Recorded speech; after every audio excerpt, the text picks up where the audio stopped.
Shalom anak-anak kami yang ada di SD Teramia, mulai dari kelas 1 sampai kelas 6. Apa kabar anak-anak kami semua? Kami Bapak dan Ibu Guru berharap semua anak-anak kami dalam keadaan sehat, tetap semangat dan penuh sukacita. Dan yang terpenting, kita semua tetap menjalankan protokol kesehatan sesuai dengan anjuran pemerintah di masa pandemi COVID-19 sekarang ini. Pada kesempatan ini, Pak Supandi akan mengajak semua anak-anak kami untuk mengenal kurikulum SD Swasta Teramia tahun pelajaran 2021-2022. Anak-anak, tahukah kamu apa itu kurikulum? Kurikulum adalah perangkat mata pelajaran yang diajarkan pada suatu sekolah atau lembaga pendidikan. SD Swasta Teramia tahun pelajaran 2021-2022 mulai dari kelas 1 sampai kelas 6 menggunakan kurikulum 2013. Kurikulum 2013 merupakan pengembangan dari kurikulum 2006. Apa saja yang dipelajari pada kurikulum 2013? Pada kurikulum 2013 kita mengenal pembelajaran tematik. Pembelajaran tematik adalah pembelajaran terpadu yang memakai tema untuk mengkaitkan beberapa muatan pelajaran. Kelas 1 sampai kelas 3 belajar 8 tema. Buku yang akan kalian pelajari ada 8 buku dari tema A sampai tema H. Sedangkan untuk kelas 4 sampai kelas 6 belajar 9 tema. Buku yang akan kalian pelajari ada 9 buku, mulai dari tema A sampai tema I. Dalam buku tematik kelas 1 sampai kelas 3 akan dipelajari beberapa muatan pelajaran yang diajarkan secara terpadu dalam satu tema seperti pendidikan Pancasila dan kewarganegaraan, bahasa Indonesia, matematika, pendidikan jasmani dan olahraga, serta seni budaya dan prakarya. Sedangkan buku tematik kelas 4 sampai kelas 6 akan dipelajari beberapa muatan pelajaran yang diajarkan secara terpadu dalam satu tema seperti pendidikan Pancasila dan kewarganegaraan, bahasa Indonesia, IPA, IPS, serta seni budaya dan prakarya. Sedangkan matematika dan pendidikan jasmani dan olahraga bukunya terpisah.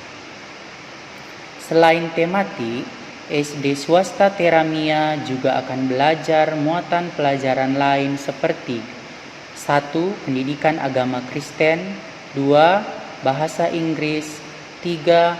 Teknologi informasi dan komunikasi yang sering dikenal dengan komputer, dan 4. Seni budaya Melayu. Kita belajar seni budaya Melayu karena kita tinggal di daerah Provinsi Kepulauan Riau. Selama pandemi COVID-19 sekarang ini, kita melaksanakan pembelajaran jarak jauh dari rumah atau yang dikenal dengan belajar daring sampai batas waktu yang belum ditentukan. Nah, selama belajar dari rumah, kalian akan belajar bersama Bapak dan Ibu Guru melalui aplikasi Google Classroom, video pembelajaran, aplikasi Zoom, dan sebagainya. Bagaimana caranya agar anak-anak kami tetap sehat selama pandemi COVID-19 sehingga dapat mengikuti belajar dari rumah dengan baik? Yang pertama, makan makanan dengan gizi seimbang. Kedua, jika perlu minum vitamin. Ketiga, usahakan rajin berjemur sambil olahraga ringan. Keempat, rajin cuci tangan dengan sabun selama 20 detik. Kelima, pakai masker jika terpaksa harus keluar rumah. Dan keenam, usahakan tetap di rumah saja. Sekian informasi tentang kurikulum sekolah kita. Terima kasih untuk semua anak-anak kami dari kelas 1 sampai kelas 6. Tetap semangat, Tuhan Yesus memberkati.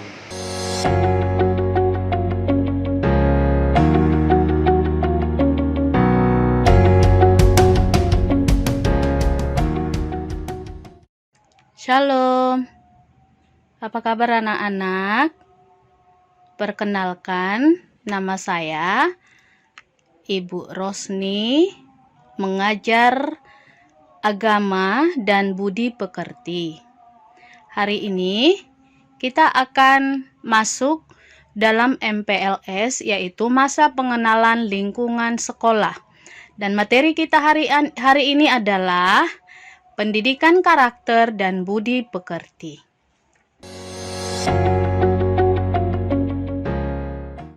Sekolah kita berbasis penguatan pendidikan karakter.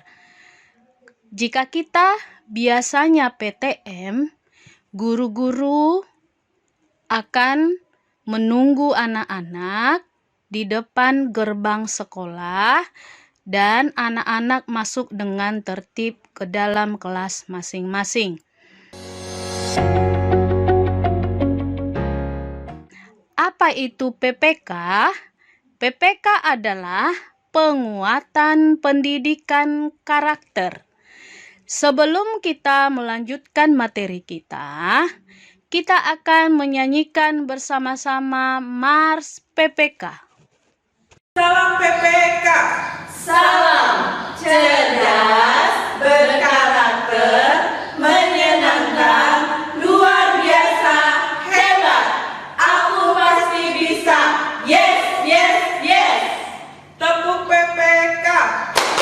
Religius, nasionalis, mandiri, gotong royong, integritas.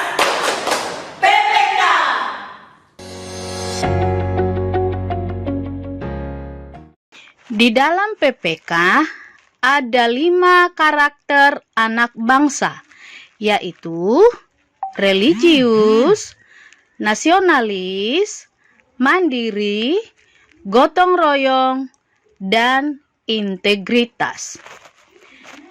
Pembiasaan yang dilakukan biasanya di sekolah Teramia ada 5S, yaitu senyum, sapa, salam, sopan, santun.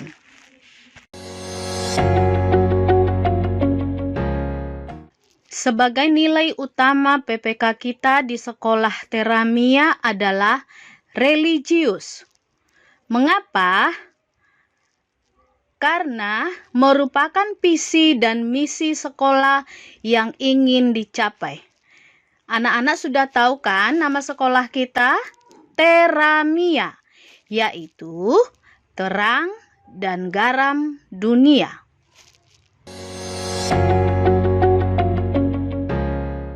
Sekarang kita masuk nasionalisme. Salah satu contoh yang sering kita lakukan di sekolah adalah melaksanakan upacara bendera setiap hari Senin.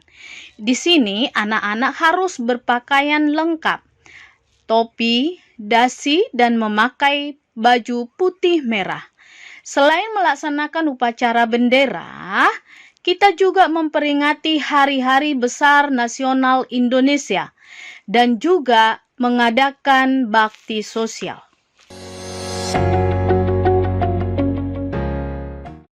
Kemudian berikutnya adalah mandiri. Mandiri dalam hal membaca ayat hafalan, menghafal ayat hafalan Alkitab. Kemudian ada juga kelompok penelaahan Alkitab dan juga hal-hal kegiatan rohani lainnya yang sering dilakukan oleh sekolah Teramia.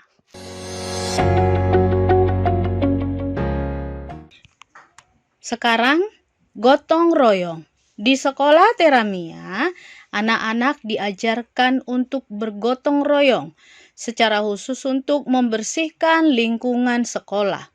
Ini adalah contoh anak-anak yang sedang bergotong royong membersihkan lingkungan sekolah. Dan yang terakhir adalah integritas.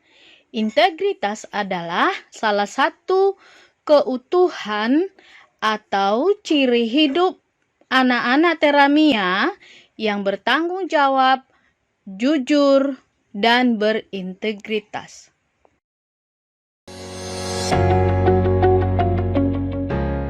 Demikianlah pelajaran atau materi yang bisa Miss sampaikan hari ini, dan Miss Rosni kasih penugasan, yaitu yang pertama, hafal dan praktekkan salam PPK, tepuk PPK, dan nyanyikan mars PPK.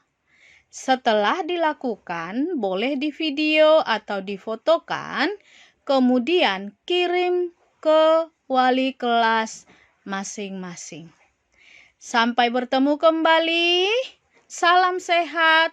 Tuhan Yesus memberkati. Shalom.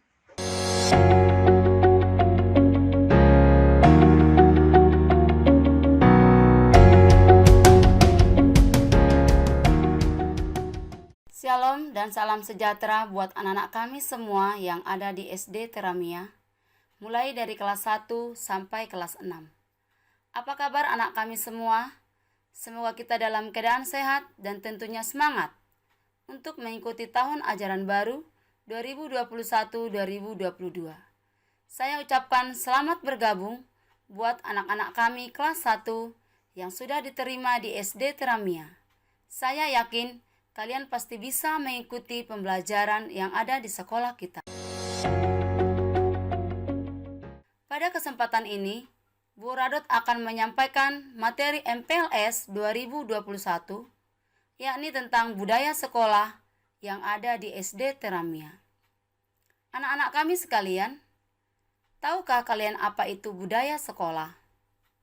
Budaya sekolah adalah sekumpulan nilai yang melandasi perilaku, tradisi, kebiasaan, keseharian, dan simbol-simbol yang dipraktekkan oleh kepala sekolah, guru-guru, petugas administrasi, siswa, dan masyarakat sekitar sekolah.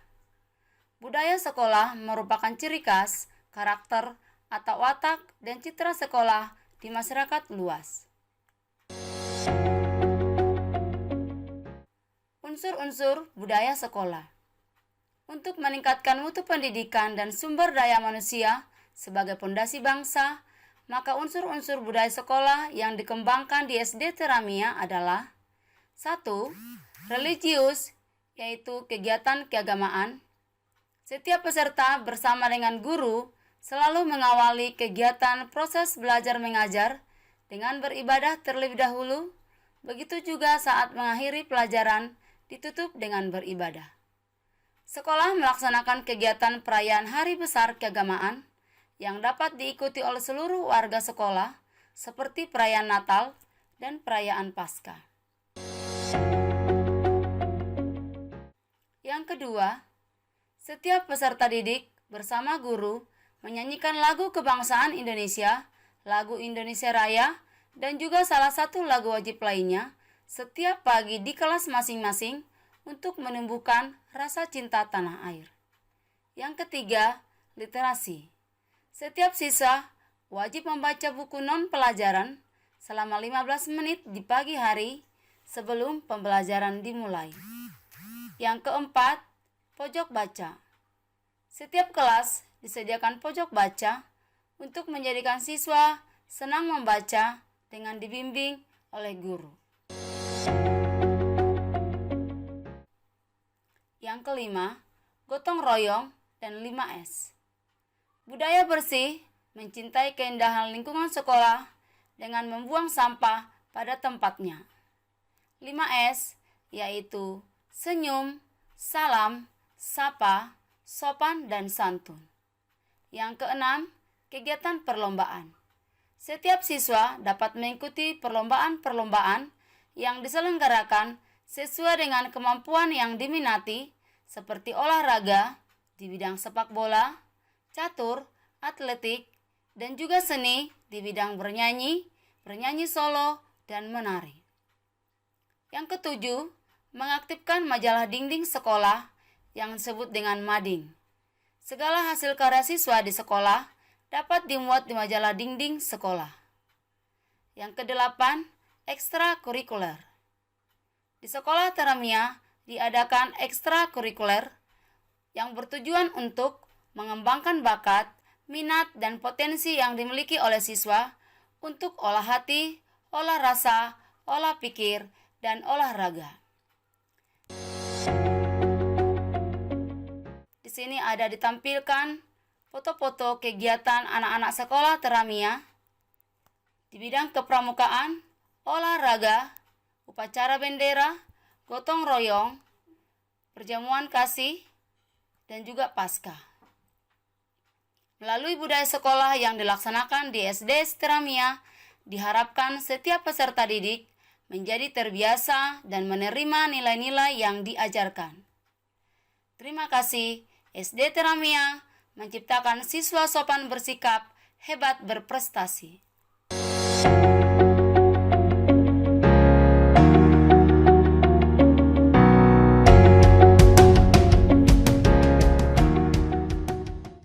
Shalom dan selamat pagi untuk anak-anak kami mulai dari kelas 1 sampai kelas 6. Dan Pak Perdin harap semua dalam keadaan sehat ya. Dan pertama-tama Pak Perdin ucapkan selamat bergabung di keluarga besar SD Taramia untuk anak-anak kami kelas 1. Dan pada kesempatan hari ini Pak Perdin akan mengajak anak-anak untuk lebih mengenal wawasan Wiyata Mandala. Yang pertama, kita akan membahas tentang pengertian dari Wiyata Mandala. Yang kedua, pentingnya Wiyata Mandala. Ketiga, isi dari Wiyata Mandala. Dan yang keempat, implementasi Wiyata Mandala. Dan sekarang, kita masuk yang pertama ya, yaitu arti dari wawasan Wiyata Mandala. Wawasan yang berarti pandangan, tinjauan, wiyata yang berarti pengajaran, pendidikan, mandala yang berarti bulatan, kawasan, lingkungan. Dan pengertian dari wawasan wiyata mandala adalah cara memandang sekolah sebagai lingkungan pendidikan dan pembelajaran. Oleh karena itu, setiap pihak yang terlibat dalam dunia pendidikan berkewajiban untuk menciptakan sekolah sebagai wawasan Wiyata Mandala. Yang kedua, mengapa wawasan Wiyata Mandala ini diperlukan? Yang pertama, untuk mewujudkan situasi dan kondisi yang aman, tentram, nyaman selama kegiatan mengajar berlangsung. Tentunya ada banyak faktor ya, yaitu komponen yang harus menjadi perhatian kita semua supaya kelancaran proses KBM berjalan dengan tertib dan terhindar dari gangguan, baik dari dalam maupun dari luar sekolah. Dari hal inilah diperlukan satu kesatuan pandangan yang sama dari warga sekolah mengenai eksistensi sekolah. Kesatuan pandangan inilah yang kita sebut wawasan Wiyata Mandala. Sekarang kita masuk yang ketiga, yaitu isi dari wawasan Wiyata Mandala. Yang pertama, sekolah merupakan Wiyata Mandala atau lingkungan pendidikan. Yang kedua, wewenang dan tanggung jawab penuh kepala sekolah. Dan yang ketiga, kerjasama antara guru dan orang tua murid. Dan yang keempat, guru di dalam maupun di luar sekolah harus mampu menjunjung tinggi martabat cipta guru. Dan yang kelima, sekolah sebagai Wiyata Mandala harus bertumpu pada masyarakat sekitarnya. Sekarang kita masuk yang terakhir ya, yaitu implementasi wawasan Wiyata Mandala yang dikenal dengan 7K. Yang pertama, keamanan. Semua orang pasti membutuhkan keamanan ya. Untuk itu anak-anak saling menjaga dalam suasana apapun. Dan yang kedua adalah kekeluargaan. Contoh kekeluargaan ini adalah mengucapkan salam antar warga sekolah, saling menghormati antar siswa, menghormati perbedaan, menggunakan bahasa yang santun. Dan yang ketiga adalah kedisiplinan. Contoh kedisiplinan ini tepat waktu, taat terhadap aturan sekolah. Dan yang keempat, kerindangan. Contoh dari kerindangan ini bisa saja menanami lingkungan sekolah dengan pepohonan yang bermanfaat dan menjaga tanaman sekolah. Dan sekarang kita masuk yang kelima, yaitu kebersihan. Anak-anak, kebersihan merupakan modal dari kesehatan. Oleh karena itu, Pak Berdin harap anak-anak Tramia menjadikan kebersihan menjadi sebuah kebiasaan kita ya. Dan yang keenam, keindahan. Contoh-contoh dari keindahan ini, menjaga kebersihan sekolah, menjaga keamanan di sekolah, menjaga kekeluargaan di sekolah, menjaga kerindangan di sekolah. Ini sudah mencangkup semuanya ya. Dan yang ketujuh, yaitu ketertiban. Tertib waktu pada setiap kegiatan, menggunakan seragam sesuai yang ditentukan, mentaati jadwal kegiatan di sekolah. Demikianlah materi yang bisa Pak Berdin sampaikan tentang wawasan wiyata Mandala pada hari ini. Semoga bermanfaat bagi anak-anak kami mulai dari kelas 1 sampai kelas 6. Dan untuk anak-anak kami tetap semangat. Semoga pandemi ini cepat berakhir supaya kita bisa kembali seperti biasa ya. Dan di akhir kata Pak Berdin ucapkan terima kasih. Salam sehat. Shalom.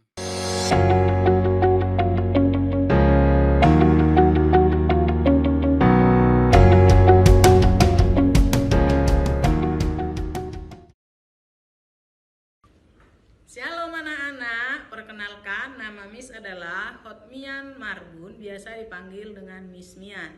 Miss sekarang adalah wali kelas 1B. Ya, saat ini anak-anak, Miss akan menyampaikan materi tentang potensi diri dan belajar efektif. Apa itu potensi? Coba anak-anak perhatikan ya, potensi itu adalah kemampuan dasar yang kita miliki, yang anak-anak miliki. Apa contohnya? Salah satu contoh dasarnya adalah daya tangkap. Itu adalah salah satu contoh potensi diri yang kamu miliki nanti saat belajar ya. Terus yang kedua, potensi itu merupakan sikap kerja seseorang, seperti contohnya itu adalah ketekunan. Jadi nanti kalau misalnya anak-anak saat belajar tekun, itu merupakan contoh potensi. Jadi potensi itu adalah merupakan kemampuan yang dimiliki oleh setiap orang. Nah, dari situ anak-anak boleh kita lihat potensi dirimu. Apa yang menjadi potensi dirimu sebagai siswa, sebagai pelajar ya. Apalagi anak-anak kami kelas 1 ya. Nah, potensi diri itu juga bisa disebut sebagai talenta ataupun bakat yang kamu miliki. Talenta atau kemampuan atau bakat yang kamu miliki. Apa aja contohnya? Bisa yang menjadi contoh secara umum daripada potensi itu adalah percaya diri, optimis, rasional, rendah hati, peduli, dan kreatif.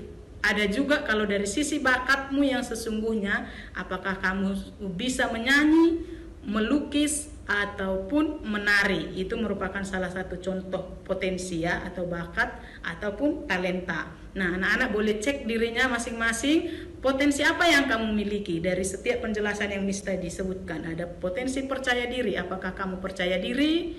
Ya, apakah kamu punya rendah hati? Ya, ini harus kita miliki sebagai anak ya, dimulai dari sekarang, dimulai dari kecil. Nah, untuk contoh yang selanjutnya tadi ada melukis, menari, atau menyanyi. Yang mana itu yang kamu miliki? Itu adalah merupakan contoh potensi dirimu. Nah, untuk yang kedua yaitu tentang efektif belajar. Belajar efektif. Belajar efektif itu adalah perubahan dalam perbuatan melalui aktivitas atau pengalaman. Jadi kamu belajar efektif artinya gimana kamu melakukan suatu pekerjaan itu dengan teratur, dengan efektif. Ya. Apa contohnya? Contoh tips kamu sebagai siswa dikatakan sebagai siswa yang sudah belajar dengan efektif. Ada tipsnya yang Miss sampaikan di sini, yaitu yang pertama, nanti saat sudah belajar, kamu bisa mengulang kembali pelajaran yang sudah kamu pelajari. Berarti artinya kamu sudah efektif belajar. Kemudian yang kedua, kamu bisa menulis kembali ulang pelajaran yang sudah kamu pelajari dari sekolah, yang kamu terima dari sekolah. Nanti ini kita kan belajarnya daring, contohnya. Sudah dikasih Miss-nya nanti materi, kamu ulang-ulang kembali materi itu. Itu adalah salah satu contoh belajar efektif. Kemudian yang ketiga, belajar jangan dadakan. Seperti yang sudah anak-anak lakukan ya. Ada yang selalu belajar saat ujian aja. Jadi anak-anak jangan lakukan itu. Itu tidak efektif namanya. Jadi belajar efektif itu, siapkan dirimu dari sekarang. Seperti tadi itu, kalau sudah belajar hari ini, ulang lagi, dan ulang lagi. Itu namanya belajar efektif. Kemudian tes kemampuanmu, apakah kamu sudah bisa dengan materi itu tadi yang sudah kamu terima. Nah, secara umum, apa yang harus kamu lakukan agar efektif belajar? Itu yang pertama, tingkatkan kemampuan mengingat. Gimana caranya ya? Tetap harus mengulang-ulang ya kan? Tingkatkan kemampuan mengingat. Kemudian rajinlah belajar hal-hal yang baru. Hal-hal yang baru ya, jangan karena sudah tahu yang satu udah. Coba cari hal-hal yang baru. Kemudian yang selanjutnya, ajak orang lain. Nah, orang yang sudah efektif itu harus menjadi contoh kepada orang lain. Jangan untuk diri sendiri aja. Seseorang itu dikatakan berhasil saat dia bisa berbagi kepada orang lain. Jadi anak-anak kami bisa belajar efektif dengan cara mengajak temannya juga supaya bisa jadi efektif juga, ya. Kemudian temukan solusi masalah. Kemudian libatkan apa yang sudah kita kuasai. Selanjutnya, terapkan apa yang sudah dipelajari. Kemudian pahami caramu sendiri belajar. Artinya jangan hanya dirimu yang efektif. Tingkatkan, kalau kamu sudah efektif, tingkatkan terus, libatkan orang lain. Tes dirimu melalui tes kemampuanmu, apakah kamu sudah bisa melewati hal yang sudah kamu pelajari tadi. Ingat, fokuslah belajar. Fokuslah saat belajar, jangan main-main. Kemudian yang menjadi kesimpulan dari penyampaian Miss saat ini adalah yaitu tentang belajar efektif dan potensi diri. Yang pertama adalah gali, asah atau temukan potensi yang kamu miliki dari sekarang. Tentukan apa potensi yang kamu miliki dari sekarang. Jangan seperti anak-anak yang lain udah tamat SMA belum tahu kemana. Ingat ya anak-anak, walaupun kita masih SD, tentukan ya, gali artinya teruslah belajar untuk mengasah potensi diri yang kamu miliki. Ya, kemudian yang kedua, belajarlah efektif supaya cita-citamu tadi, supaya talentamu tadi, supaya potensi dirimu tadi bisa kamu capai di masa depan. Paham ya anak-anak? Sekian penjelasan Miss hari ini, semoga bermanfaat ya anak-anak. Semoga anak-anak kami semua bisa menggali potensi yang ada dalam dirinya dan bisa belajar efektif untuk bisa mencapai cita-citanya di masa yang akan datang. Terima kasih, Tuhan Yesus memberkati. Mohon maaf jika ada salah kata. Shalom.